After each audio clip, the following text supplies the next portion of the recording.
Mesdames, Messieurs, bonjour et bienvenue dans l'émission spéciale du Grand Débat en Pays de la Loire pour faire un état des lieux, émission pour laquelle France 3 et le réseau de France Bleu se sont associés.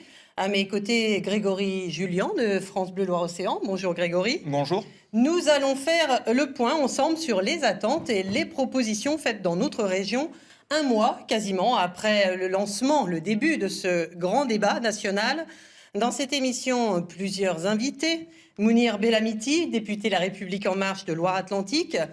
Mathieu Orphelin, député du Maine-et-Loire, qui vient de claquer la porte du groupe de La République En Marche à l'Assemblée nationale et qui est en duplex de notre bureau d'Angers.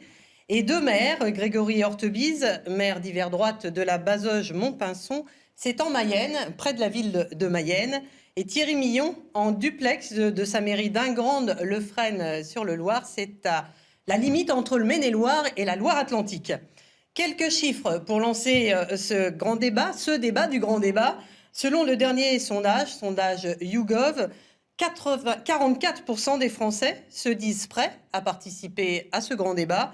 58% disent manquer d'informations et 58% estiment que ça ne changera rien à la politique du gouvernement.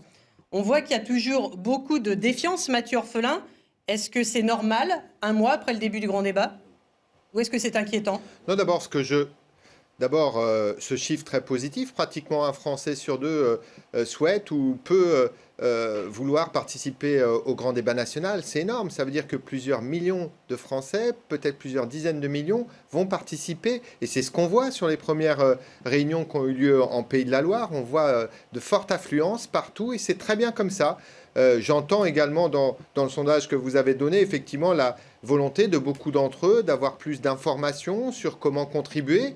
Bien sûr, beaucoup ont déjà contribué. Il y a plus de 600 000 contributions individuelles sur le site internet. Il y a 600 000 personnes qui ont été postées des idées ou répondre à des idées postées par d'autres. Il y a plus de 4000 débats qui se déploient en France sur tous les territoires. Donc vous dites que ça marche, mais qu'il faut continuer à faire de la pédagogie, c'est ça? C'est ce qu'on va faire d'ailleurs avec cette émission.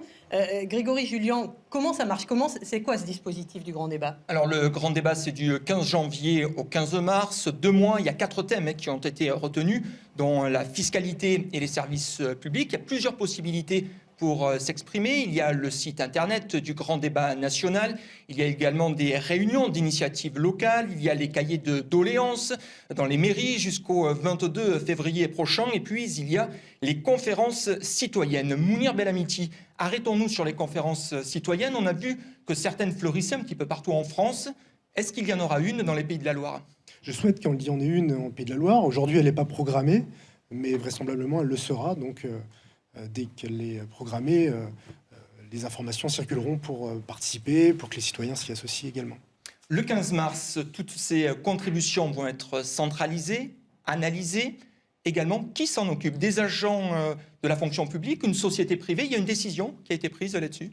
C'est l'organisation du grand débat. Donc il y a les garants, les deux ministres, Emmanuel Vargon et Sébastien Lecornu, qui sont en charge justement de piloter toute cette démarche. Et puis, il y aura vraisemblablement des prestataires qui seront aussi en charge du dépilement des contributions et des réponses à formuler aussi à chacune de ces contributions, que ce soit des contributions collectives ou des contributions individuelles. Donc, oui, c'est un vrai travail. La synthèse, il y a des appels d'offres qui vont être passés parce que la synthèse, c'est le gros point d'interrogation de ce grand débat. Si on fait un premier classement sur le nombre de réunions par département, la Loire-Atlantique, et c'est bien normal, c'est le département qui pèse le plus en poids de population et largement en tête avec plus de 120 réunions. C'est 3 fois plus qu'en Vendée, où les maires sont souvent sceptiques. On va écouter Patrick Join, le maire de la Faute-sur-Mer, Franck Roy, le maire d'Esnay, et Anne-Marie Coulant, maire de Mouzeuil-Saint-Martin. Les maires ont parfois été peu entendus. Donc aujourd'hui, on a l'impression qu'il y a un renversement de situation. Les actes de ce renversement devront être attestés par le président de la République notamment. C'est-à-dire qu'il faut effectivement que des contributions de ce grand débat, l'État, le président de la République, le gouvernement prennent des mesures qui nous font comprendre que nous avons été entendus. Moi, je ne souhaite pas non plus que les maires soient des boucs émissaires sur des enjeux nationaux. Ça, c'est très clair. Nous, on est là pour faire notre travail quotidien, pour répondre aux enjeux locaux. Et ce n'est pas en mettant les maires en première ligne que tout ira mieux sur les enjeux nationaux. Moi, le président de la République, j'ai envie de lui dire, mais venez vivre avec nous une semaine sur nos territoires et vous allez voir quelles sont nos problématiques. La problématique de l'école, la problématique du médecin traitant qui disparaît sur le territoire, la problématique des personnes âgées qui ne peuvent pas, évidemment, se déplacer comme elles le peuvent. Nous avons besoin de notre toiture.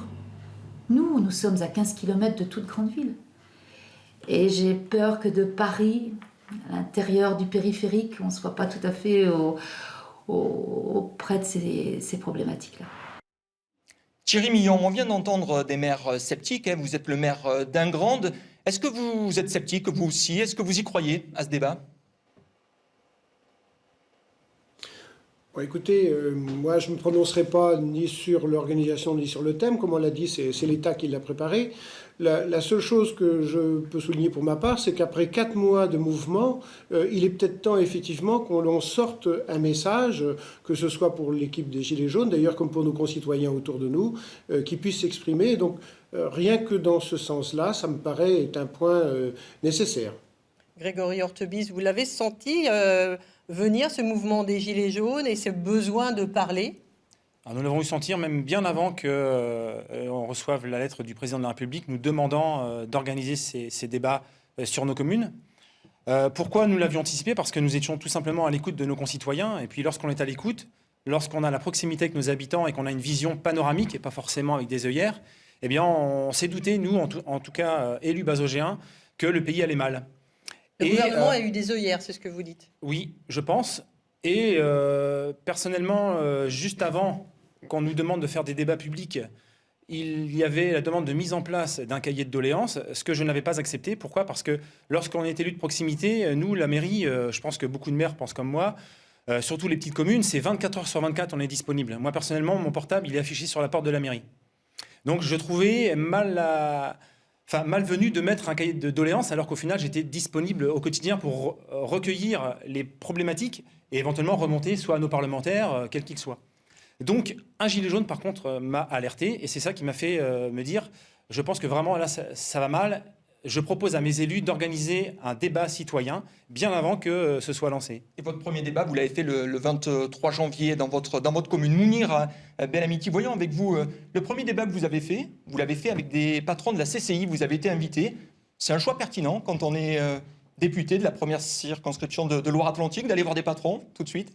J'ai été, à leur invitation, bien évidemment, participer à leur réunion d'initiative locale, l'initiative de la Chambre, mais j'organise ma première réunion d'initiative locale à partir du 11, donc lundi, sur le quartier au pavé Saint-Félix à Nantes, et puis s'en suivront plusieurs réunions publiques toutes les semaines sur l'ensemble des quartiers nantais de ma circonscription, puis pour rattraper le temps sur perdu, les c'est ça, communes c'est ce en que vous nous ressortant. dites. C'est pas pour rattraper le temps perdu, c'est parce que j'ai souhaité que soient rendues possibles les expressions citoyennes. Les cahiers de doléances, c'est vrai que c'est une possibilité, c'est bien. Seulement, ça ne permet pas la confrontation des points de vue, ça ne permet pas l'échange entre les citoyens et citoyennes. Et je crois que les maires ont tout intérêt à permettre l'expression citoyenne sur leur territoire. Je crois qu'on ne devrait pas avoir peur de cette expression citoyenne. Mathieu Orphelin, vous en avez fait beaucoup, vous, des débats. Vous continuez à en programmer. Vous allez sur les marchés, vous allez dans les réunions. C'est un défouloir, ce grand débat, ou c'est plus que ça? Non, c'est beaucoup plus que ça. C'est vraiment cette envie citoyenne de débattre, de porter des solutions, des diagnostics, mais aussi des solutions. Et dans les 3 premiers auxquels j'ai participé, un café-débat sur la démocratie, un autre débat organisé par un syndicat, la CFDT, et puis un 3e à Briolet sur le thème de la fiscalité, notamment. Eh bien, effectivement...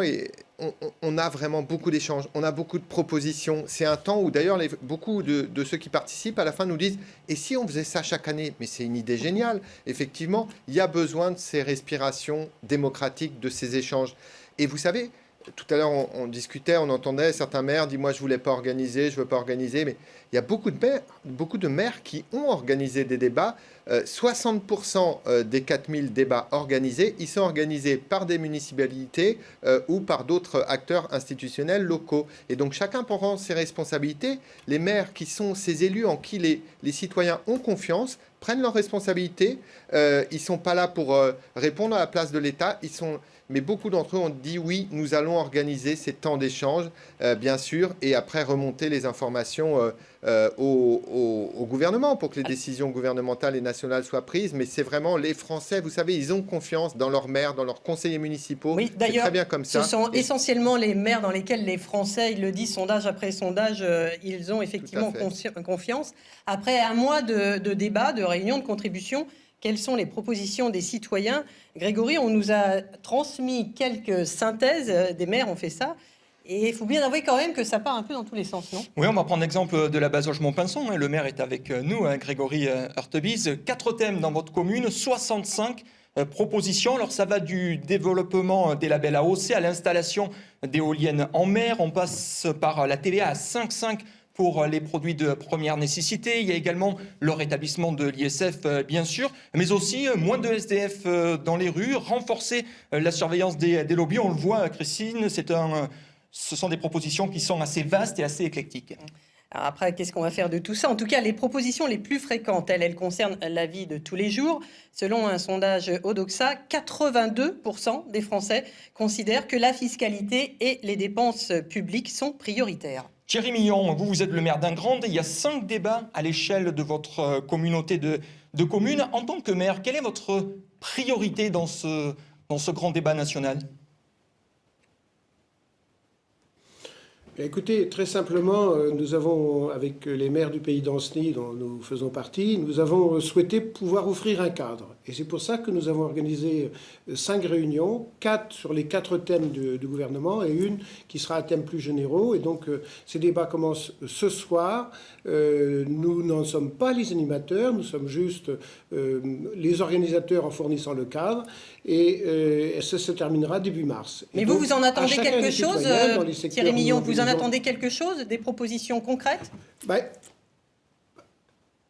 Écoutez, jusque-là, comme nous l'avions mis en place dans notre commune, nous avons des cahiers de doléances sur lesquels les gens se sont exprimés de manière un petit peu diverse, parfois contradictoire, comme vous l'avez souligné tout à l'heure. Ce que l'on attend là, c'est qu'il y ait un échange justement sur ces idées, que peut-être ils puissent un peu clarifier leurs demandes, qu'ils puissent aussi les hiérarchiser, parce que c'est vrai que ça part un peu dans tous les sens parfois, et qu'il y ait une confrontation des idées, de façon à ce qu'un fil conducteur peut-être puisse se dégager. Concrètement, voilà. En tout cas, nous sommes au service, nous ne sommes pas les organisateurs. Concrètement, vous attendez par exemple le maintien de la taxe d'habitation ? Alors là, c'est vraiment la chose qui nous a le plus choqué, nous, en tant que maire, si vous voulez.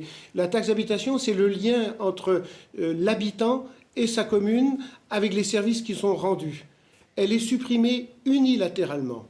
C'est 20 milliards qui ainsi disparaissent en termes de recettes. On ne sait toujours pas aujourd'hui, puisqu'on parle de dépenses publiques, réellement comment ça va être financé. Et c'est prévu d'être compensé pour nos communes. Mais évidemment, nous, dans nos communes, quand on fait notre budget, on n'a pas un seul centime de dépenses sans avoir la recette en face. On va poser la question, Monsieur Millon, on va poser la question à Mounir Bellamiti. C'est l'inquiétude des maires qui ressort aussi de ces débats. Il y a effectivement les interrogations, les questions des uns et des autres, et on voit bien que les maires sont inquiets et qu'ils le transmettent aussi à travers ces débats. D'abord, la taxe d'habitation. Nous étions engagés à la supprimer pour 80% des ménages, et c'est un engagement de campagne du président de la République et des députés que nous sommes, qui ont été élus sur les élections législatives. Donc, la peur, c'est par quoi on la remplace. Elle sera compensée, cette taxe d'habitation. En tout cas, les revenus pour les communes et les intercommunalités seront compensés. Pardon. Donc il n'y a pas d'inquiétude à avoir. Il y a beaucoup de questions qui reviennent sur la justice fiscale, notamment des tranches supplémentaires concernant l'impôt sur le revenu, ou alors le retour de l'ISF, de l'impôt sur la fortune. Il y a 22 députés, La République En Marche, qui demandent un nouvel impôt sur la fortune en soutien aux petites et moyennes entreprises. Mathieu Orphelin, vous pourriez en être ? En tout cas, il y a une très forte demande. Vous l'avez dit, les demandes qui reviennent le plus aujourd'hui dans le grand débat, des débats auxquels j'ai participé, des cahiers de doléances que j'ai feuilletés, de ce que vous venez de montrer pour d'autres communes. Cette demande de justice fiscale, elle est partout, elle est dans beaucoup de débats. Et je crois qu'il faudra, après ce grand débat, des grandes décisions du gouvernement et de la majorité. Et notamment, je crois qu'une mesure forte sur la justice fiscale, c'est quasiment obligatoire si on veut que ce grand débat, il apaise le pays. Et alors, ça passe par un retour de l'ISF ? Pas forcément. pas forcément. Il y a des options qui me paraissent plus intéressantes. Bon, l'ISF, il est en train d'être évalué, la transformation, mais par exemple, effectivement, réformer l'impôt sur le revenu, pourquoi pas avec une tranche supplémentaire. Réformer certaines niches fiscales. Il y a des niches fiscales aujourd'hui qui ne profitent qu'aux plus riches d'entre nous et qui n'ont aucun intérêt social ou écologique. On peut travailler pour réduire ces niches fiscales. On peut mettre en place, pourquoi pas, une taxe sur les transactions financières pour là aussi moraliser en même temps la finance. Vous voyez, il y a plein d'options sur la table. Il faut les mettre en débat dans le cadre du grand débat. Et je le redis au gouvernement, pour que le grand débat soit une réussite, il faut qu'il soit suivi par des grandes décisions et forcément une décision forte sur la justice fiscale. C'est impératif si on veut apaiser durablement le pays. Mounir Bellamiti, vous seriez prêt à défendre une TVA à 5,5 sur les produits de première nécessité? Vous seriez prêt à vous engager là-dessus? C'est une idée qu'il ne faut pas éluder d'un revers de la main. Je pense qu'il faut débattre de cette question. Moi, je suis fermé à rien. Je commence justement à partir de lundi à participer en tant qu'auditeur, puisque je n'échangerai pas directement avec les citoyens aux réunions d'initiatives locales que j'organise ou que je co-organise. Je pense qu'il faut tout aborder. Comme vient de le dire Mathieu Orphelin, il y a des solutions sur la table, il y a des hypothèses sur la table. Tout devra être étudié. Mais défendre, est-ce que vous défendriez cette hypothèse, vous, auprès du gouvernement? Moi, je pense qu'on a un vrai besoin de simplification.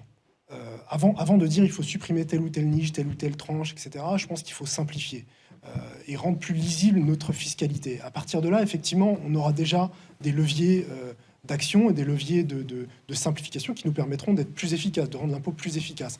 Après, effectivement, il y aura peut-être des choses à réajuster pour plus de justice fiscale. Et je pense qu'il faudra évaluer l'action qu'on a prise l'année dernière sur la transformation de l'ISF, voir quels sont les bénéfices, quels sont les avantages versus les inconvénients pour que ce soit vraiment efficace. Grégory Hortebise, ils vous disent ça aussi, vos concitoyens? Ils veulent de la justice, de la morale? Ça revient dans les propositions? Oui, pour revenir sur le cadre de l'ISF, je pense qu'aussi il faut mettre en place un contrôle beaucoup plus précis. De la remettre ou pas l'ISF, ça, ce ne sera pas moi qui décidera, mais sur l'évasion des capitaux, ça c'est très important. Il y a des valeurs de travail en France et je pense qu'il faut les remettre.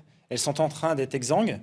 Et à mon sens, on a plutôt favorisé l'assistanat que le social. C'est-à-dire que le social, oui, mais c'est devenu trop dans l'assistanat. Ça, c'est votre propre opinion ou c'est ce que vous disent vos concitoyens? C'est mon propre opinion, mais c'est également ce que j'entends sur le terrain. Le maire d'Ingrande nous écoute. Monsieur Millon, c'est aussi ce que vous disent vos concitoyens?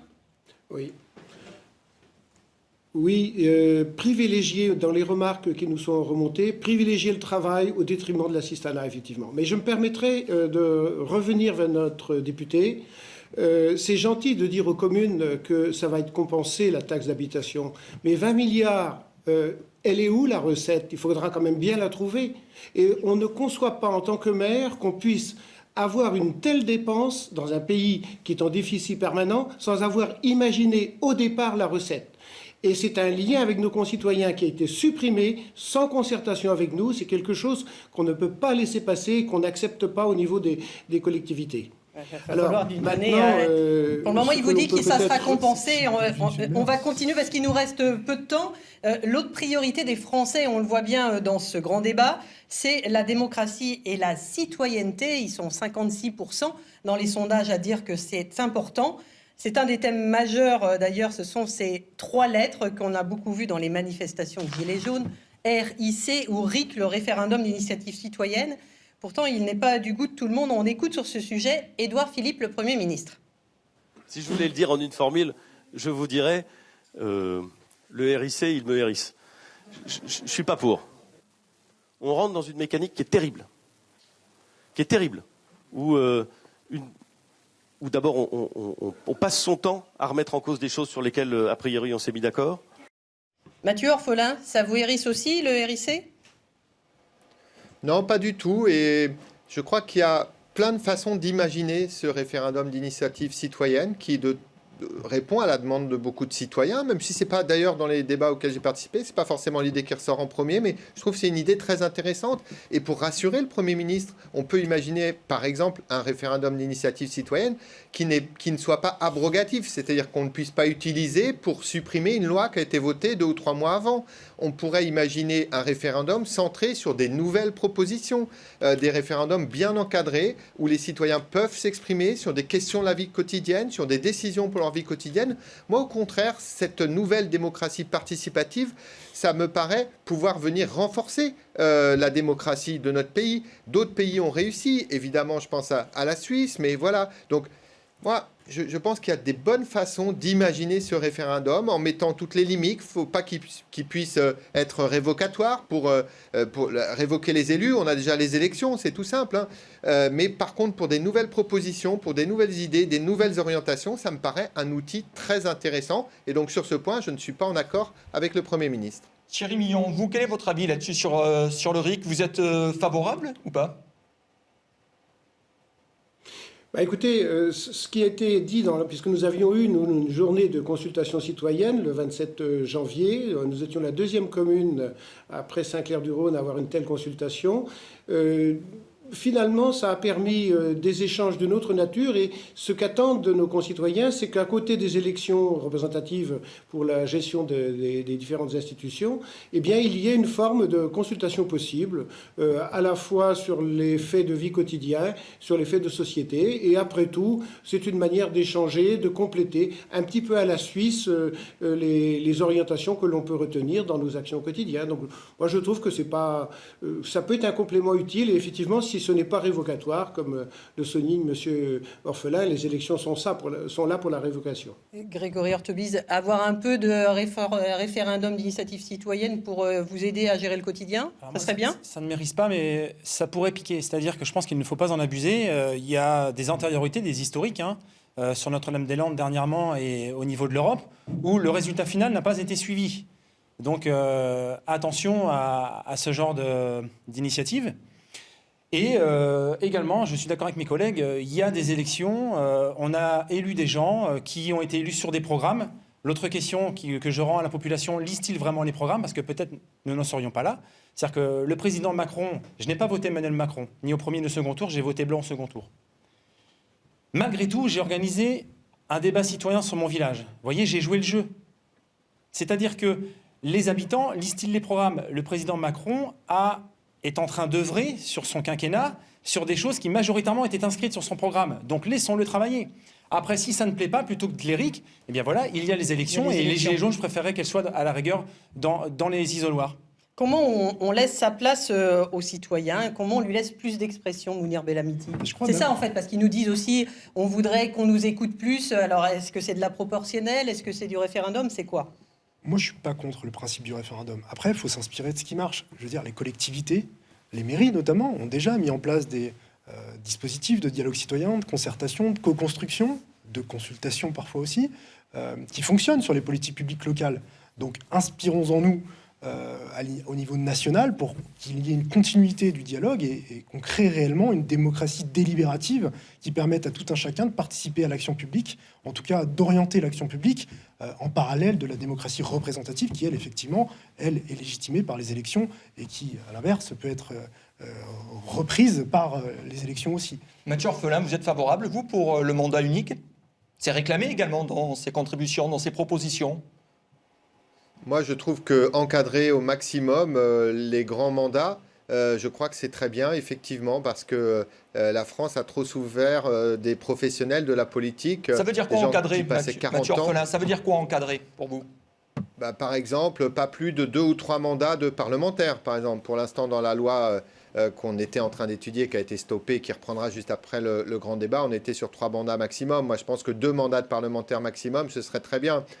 Idem pour les présidents de conseils régionaux, notamment, sur lequel on a eu des gens qui ont enchaîné un nombre de mandats beaucoup trop important, parce qu'après, il y a tout un problème de professionnalisation de la politique, de gens qui croient que c'est un métier, et avec tous les travers qu'on connaît. Donc moi, encadrer tout ça, une meilleure dose, une grande dose enfin une dose de proportionnel dans les élections législatives. Il faut que les Français se sentent mieux représentés à l'Assemblée nationale et puis que les parlementaires, effectivement, réinventent le lien avec les élus locaux. C'est très important, c'est fondamental. Il n'y a pas besoin de cumuler pour être à l'écoute de ce que disent les citoyens et les maires qui sont le poumon de notre démocratie. Vous en êtes la preuve ici, d'ailleurs. Vous êtes ou député ou maire, donc... Vous en êtes la preuve sur ce plateau. Il nous reste juste 1 minute. Un référendum pourrait avoir lieu après la synthèse du grand débat. Il pourrait avoir lieu d'ailleurs dans le calendrier en même temps que les élections européennes. Bonne ou mauvaise idée, Mounir Bellamiti? Je crois qu'il faut sacraliser le débat sur les élections européennes. La question est tellement importante qu'on ne peut pas Donc se pas le permettre... même jour alors? Je pense qu'il faudrait, il faudrait prendre le temps d'abord d'organiser ce référendum et pas le faire le même jour, effectivement. Qu'est-ce que vous en pensez, Mathieu Orphelin, très rapidement? Je pense que ce serait mieux que ce soit pas le même jour. Sur ce plateau, qu'est-ce que vous en pensez? Pas le même jour, vous savez, déjà, je trouve qu'il y a beaucoup de gens qui ne vont pas voter. Donc si on les a au moment des européennes, soit ils viendraient massivement le même jour pour le référendum, et en même temps ils voteraient pour les européennes ou l'inverse. Donc tant qu'on les a, mieux vaut tout faire le même jour, et on ferait des gains financiers, puisque une élection, ça a un coût tout de même. Thierry Millon, très rapidement, 15 secondes, pour ou contre le même jour? Surtout pas le même jour. L'Europe mérite un autre débat.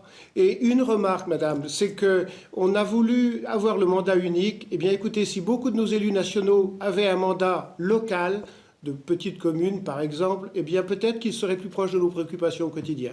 Merci beaucoup, messieurs, d'avoir participé à ce débat. C'est la fin de cette émission, réalisée en partenariat avec France Bleu. Le grand débat, ça continue dans les réunions, vous l'avez compris, mais aussi sur Internet. Alors n'hésitez pas, exprimez-vous. Au revoir à tous.